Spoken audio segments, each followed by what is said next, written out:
Welcome, everyone, to Emerging Trends in Art. This is Josephine, and I'll be your co-conspirator for this fall quarter. I often travel to Washington, D.C., and any chance I get, go to the Louvre in Paris to begin a discovery of the history of art. I got to do this chronologically earlier this spring in Paris and Barcelona, Madrid, and Granada, and really enjoyed seeing the differences between the French and the Spanish approach to sharing their art and their enthusiasm for art and the artists they've produced. I always like to stay in Montmartre and visit as often as I can the museums that tell me the big story as well as the small museums that focus on a few artists.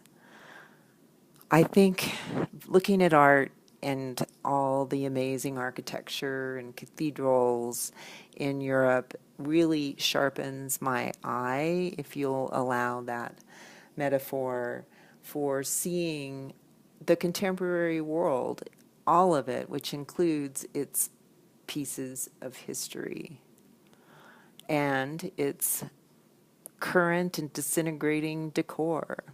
At the Fondation Louis Vuitton in Paris in 2015, shortly after it opened, I was excited for the first time genuinely about contemporary art and where it is going. Period. I think this is a hard period for us to understand because the art is so varied.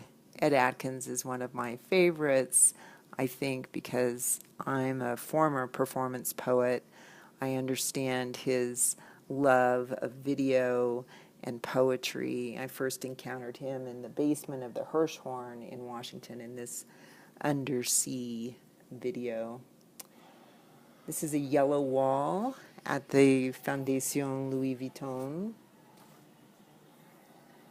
that's followed by mirrors and just embraces you in color and is an exciting way to experience the world. These are huge photographs, monumental photographs of trees at the Fondation still. And this amazing piece of a man sinking into the mud convinced me that contemporary art was up to something very important for us. As a humanities scholar, I think we need to be able to see our world from many different viewpoints, not just the classical. And so I encourage you to begin looking around you for how art is used in your life, how you encounter it in your environment, how you make it in your everyday snaps and experiences. Some of you may choose to do a creative project, and I look forward to working with you on that. And this is one of my favorite pieces by a granddaughter. And it's all around us. I mean, as I tour the state, visiting historic sites for the Colorado Humanities and Center for the Book, and interact with my own family, I think my study of contemporary art teaches me how to appreciate what I can see in the world, and that's a huge gift. We all like to make an impression.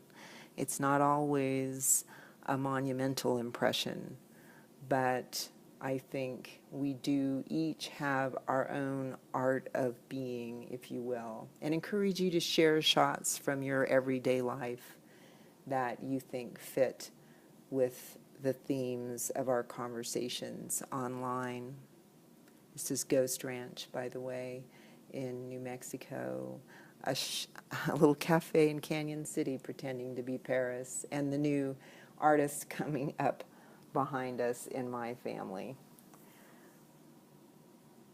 I wish you victory as you take on yet another challenge in your education, and remind you it's all in the relationships. I think that one of the main things we will learn is not only our own iconic view of the world and have a good definition of that and ability to share that with others, but we'll learn how to communicate with each other. This is looking out a porthole in the Alhambra. Cervantes and the classical Spanish tradition in Madrid was balanced by their enthusiasm so much for their success in the early modern movements. And as I learned there, being a longtime Picasso fan, that we all are working together somehow, and artists are working on the same things somehow at the same time, whether or not they know each other. It's an extraordinary occurrence. As you read in the book, this is the first artist we encounter in chapter 1. I encourage you to go out and look online at other images about these artists to find out what happened before he strung up the cars. Well, lots. He was doing a lot of environmental work, and this is his self-portrait, by the way, done in gunpowder, and a ladder to the sky installation. So grab that cup of coffee and let's enjoy our time together and our journey, and share as much as you can of what you see with us through our digital engagement. Looking forward to it.